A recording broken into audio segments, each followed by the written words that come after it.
Hi guys, my name is Kylie. Today we're going to show how to do the POTS compression test. So for this one, our associated pathology is going to be a fracture. For this specific example, we're going to be looking at a fracture in this area. So for here, this works with parallel bones. We're going to use the tibia and the fibula. We're going to press in here, always starting high and then kind of working our way down to the suspected fracture site, pressing down. Working there. An associated positive sign will be is if I press here and she says ow or says that there's pain, it'll be right there. And that's the POTS compression test. Hi, my name is Cassidy. I'm going to be doing the long bone compression test. So for this test, you're looking for pain at the fracture site, and you want to take any long bone and apply axial force. And if they do have pain, then you know that they have a fracture at that site. Hi, my name is Alex, and we're going to be showing a vibration test. So with the vibration test, we're going to be checking for a potential fracture, and you're going to take your tuning fork and hit it until it vibrates, and then we're going to go on the bone, but not where the pain is at the fracture site. So anywhere else but where the pain is exactly.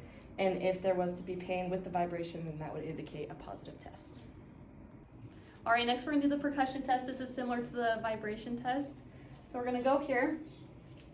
We're going to use our hand to create vibrations, not on the indicated fracture site. So if we think she has a fracture over here, we can take this, create some taps, create some vibrations in the foot, and an associated sign with this will be if there's pain in this area. Okay, next we're testing the Ottawa foot rules. So for this test, we're going to have the patient take 4 steps.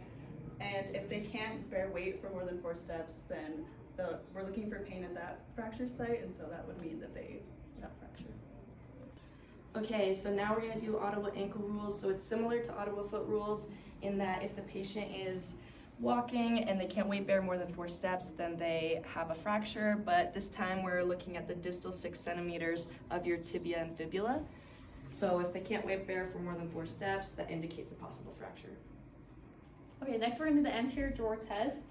So this we're going to be looking for the sprain in the ATF. So here I'm going to take my hands on her shank and then one on the calcaneus. She's going to keep in a relaxed position, and I'm just going to press and bring that forward towards me. Right here we're looking for laxity. And then always for this test we're going to test bilaterally. Same thing, hand on the shank, one back on the calcaneus, and then pulling forward anteriorly, looking for a difference in laxity. Okay, so this next test is called the Taylor tilt test. So for this test, we're looking for pain in the deltoid and CF. And so we're testing for laxity. And so we'll move inversion and eversion. And if it's in laxity of inversion, then that would be the CF. And for eversion, it would be the deltoid bilaterally. This is called the Kliger test, and so we are looking for a sprain in the deltoid. So we're going to grab the shank, stabilize the calcaneus, and we're going to externally rotate the foot. And if there's pain in this area, then it will indicate a sprain in the deltoid ligament. All right, this one's the squeeze test. So this will be testing for a high ankle sprain in this region. We're going to take our wrist to create pressure between the malleoli, just like this. A positive test will be if there is pain in this indicated region. Okay, this next test is called the Thompson's test. So for this test, you're testing for an Achilles rupture, and you want to have the patient laying down, and then have the leg hanging over, and you're going to grasp the belly of the calf and test for movement, and the movement should be at the Achilles right here. And if there's no movement, that means Achilles rupture. So next we're going to do the dorsiflexion maneuver test. So for this test, we're checking for a high ankle sprain, and we're going to grab the foot and push passively into dorsiflexion.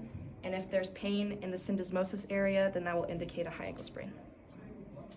Lastly, we're going to do the Maddles test. So for this, we're looking for a suspected Achilles rupture. So we're going to have the patient lay prone, then we're going to bring their knee up, and then look at a 90-degree angle. If their foot is in dorsiflexion or neutral, that would indicate a positive test and an Achilles rupture.